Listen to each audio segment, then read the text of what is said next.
नमस्कार, मैं हूं आरजू अंसारी और आप देख रहे हैं राष्ट्रीय जगत विजन न्यूज।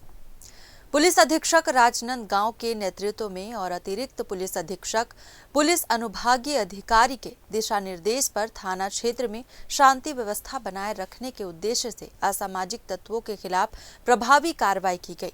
ये कार्रवाई ग्राम दीवान टोला में दीपावली पर्व के दौरान पटाखा फोड़ने को लेकर उत्पन्न हुए विवाद के बाद की गई। इसी सिलसिले में आज पुलिस ने उन व्यक्तियों के विरुद्ध कार्रवाई की जो लड़ाई झगड़े में संलिप्त थे।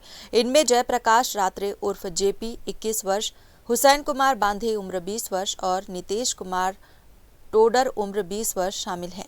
तीनों आरोपी ग्राम दीवान टोला, थाना छुरिया, जिला राजनांदगांव के निवासी हैं।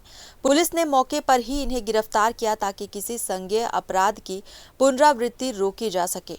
लोक शांति भंग होने की आशंका को देखते हुए आरोपियों को धारा 170/126, 135, 3 BNS के तहत प्रतिबंधात्मक कार्रवाई के लिए कार्यपालिका मजिस्ट्रेट छुरिया के समक्ष पेश किया जा रहा है। फिलहाल इस खबर में बस इतना ही। देश प्रदेश की खबरों से अपडेटेड रहने के लिए हमारे चैनल को सब्सक्राइब करें और नए खबरों के नोटिफिकेशन के लिए बेल आइकॉन जरूर दबाएं।